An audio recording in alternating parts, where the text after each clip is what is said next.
I think just finally being aggressive. It's what everybody on the team, the coaches, ask of me. And so I just got to make sure that I'm making a concerted effort every time to make sure that people are having to guard me, and then it'll open up much more for my teammates when I'm aggressive instead of me just always looking to pass. So, yeah, that was the difference, I think. Good. You also Oh, recently shared some really exciting news on your Instagram regarding your father. I oh mean, yeah. just how emotional was that, learning that information, and just Yeah. how big of a moment was that for your family? It was really big. Obviously we all hate cancer in any form, but all of us know somebody who's affected by it, and so yeah, it was exciting just to have him. He did it like a week ago, but just to share Father's Day with him, for him to still be here, it was definitely emotional and just grateful. Ton of gratitude. Thank you though for asking. Of course, yeah. Yeah. Good. Looking at this Oh, one, obviously last time around it was a bit of a different game, yeah. but also playing for a chance to potentially be in a Commissioner's Cup final. This Yeah. is something you're a little familiar with, but kind of what's that like? Um, Yeah, I mean, we're still, building, trying to get ourselves right and make sure that we're doing the things that we need to do every game. And so, of course, it's like a cool opportunity to be playing for the Cub, but it's honestly just another game where we need to be doing the things that we know we need to do. Because when we do them, then we end up looking how we looked the other day. We're clicking on all cylinders and stuff. So, yeah, we just got to go with the mindset to play hard, stack the days, stack the possessions, and hopefully we'll be, playing for the Commissioner's Cup final. We'll see. Anything particular from practice today that you worked on that you want to see the team execute with tomorrow? Yeah, we want to be able to defend without fouling. We want to do a better job on the defensive glass.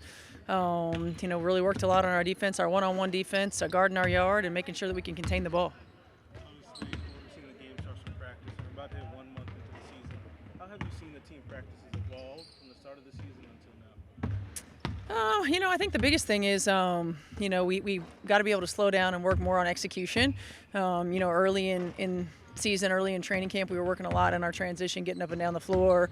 Now you're at a period of time where you're about to play a lot of games in a short period of time. So it's more about mentally being able to be efficient in the reps, being able to while we're not physically taxing necessarily practices, make sure that mentally we still are locked in and engaged. Are there any takeaways from practice today, or even a moment that kind of just speaks to the culture that you're trying to build here for the team? I just think the energy of the group, the energy to staying locked in. We've got great veteran leadership that continues to comment, to bring us together, that feels that if we have a lull and picks us back up. Our group has really great energy and really great competitive spirit.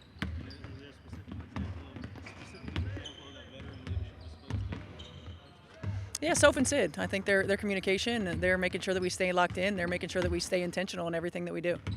Kind of confidence boost does it give to the team to hand the Liberty their first loss of the season this weekend? Yeah, I mean, I think it gives us confidence, certainly. Getting Caitlin and getting Soph back gives us confidence as well. It gives us, two perimeter threats. It gives us, two high energy players that have the ability to not just, knock down shots, but to handle the ball. Two versatile players. They can play a lot of positions for us. Two great defensive rebounders as well. So you get confidence by getting players back and starting to get in rhythm, and get confidence from getting a big win. How are they both doing, and how is everything just kind of moving along with them back to being close to full strength? Yeah, so far so good. I think the biggest thing is we've got a lot of games in a short period of time right now, so making sure that we're really managing so that we don't have any setbacks.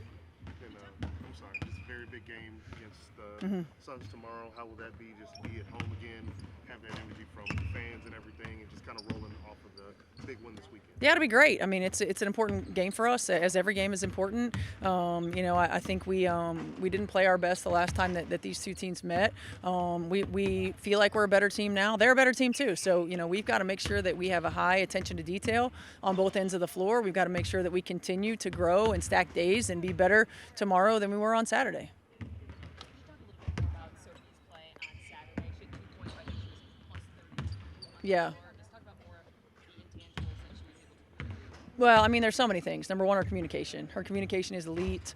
It gives everybody else confidence on the floor, offensively, defensively. Helps us get in the right spots. Her defensive energy and intensity. She allowed us to do a little bit more things from a versatility standpoint when she played the four, right? So she was playing the four, and her ability to be physical on ball screens, her ability to defend and rebound, to contain the ball, and then of course knocking down shots. I think she hit a big three for us as well. So she just does so many little things that don't always show up in the stat sheet, but that are so important to winning a ball game.